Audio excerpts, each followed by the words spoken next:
Hi అండి, welcome back to my channel Padmaja's kitchen. ఈరోజు మనం సింపుల్ అండ్ టేస్టీ మధుర వడ ఎలా చేయాలో చూద్దాం రండి. ఇది కర్ణాటక స్పెషల్ అండి. చాలా తక్కువ టైంలో చేసే టీ టైం స్నాక్. తిన్న కొద్దీ తినాలనిపించే ఈ మధుర వడ ప్రిపరేషన్ చూద్దామా? ముందుగా 2 ఆనియన్స్ని తీసుకుని నిలువుగా కట్ చేసుకోండి. అదేవిధంగా కొంచెం అల్లం ముక్క, 5 పచ్చిమిర్చి, కొంచెం కరివేపాకు, కొత్తిమీర అన్నీ చిన్న చిన్న ముక్కలుగా కట్ చేసుకుని పక్కన పెట్టండి. అలాగే పల్లీలను కూడా లైట్గా వేయించి పొట్టు తీసి పక్కన పెట్టండి.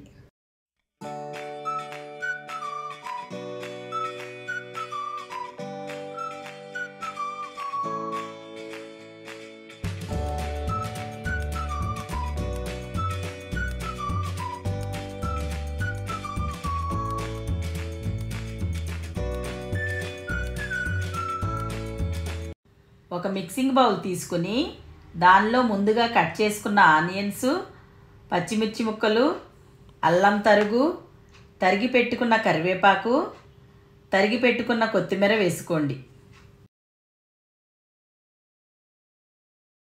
ఇప్పుడు దానిలో 1 స్పూన్ సాల్టు, 1/2 స్పూన్ కారం, 1/2 స్పూన్ జీలకర్ర, 1 గుంట గరిటెడు నువ్వులు, 1 గరిటె పల్లీలు వేసి ఉల్లిపాయల్ని చిదుముతూ ఇవన్నీ బాగా కలిసేటట్టు కలపండి.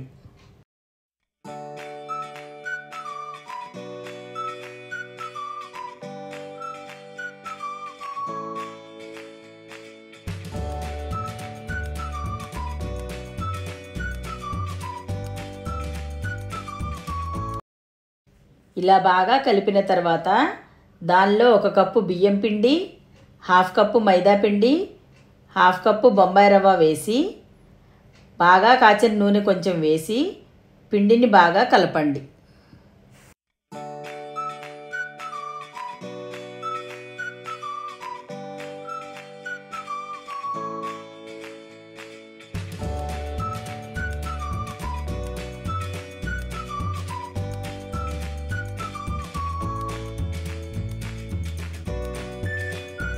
పిండిలో అస్సలు వాటర్ పోయకుండా పిండంతా బాగా కలిపిన తర్వాత మీకు పిండి కొంచెం గట్టిగా అనిపిస్తే కొంచెం వాటర్ చిలకరించి కలపండి.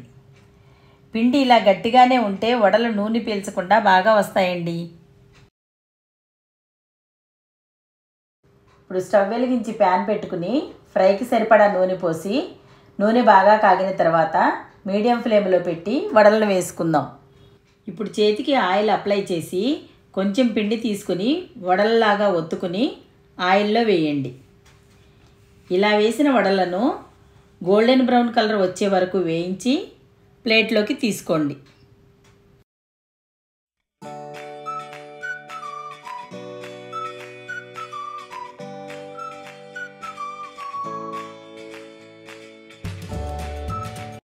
ఇలా చేత్తోనే కాకుండా ఆయిల్ ప్యాకెట్ కవర్ పైన కూడా చేసుకోవచ్చండి. ఇలా వడలను చేసేటప్పుడు మందంగా కాకుండా పలుచగా చేసుకోండి. ఇలా చేస్తే బాగా వేగి క్రిస్పీగా వస్తాయి. ఇలా అన్ని వడలను ఫ్రై చేసుకుని సర్వింగ్ ప్లేట్లోకి తీసుకోండి.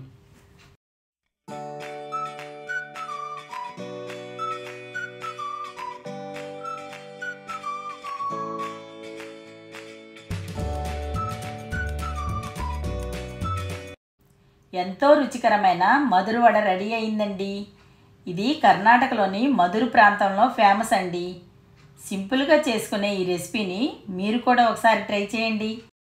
ఇవి వారం వరకు నిల్వ ఉంటాయి. వీటిని కొబ్బరి చట్నీ, టమాటా సాస్తో కూడా తినవచ్చు. తప్పకుండా ట్రై చేస్తారు కదూ. మా వీడియో మీకు నచ్చినట్లయితే లైక్ చేయండి, షేర్ చేయండి, సబ్స్క్రైబ్ చేయండి.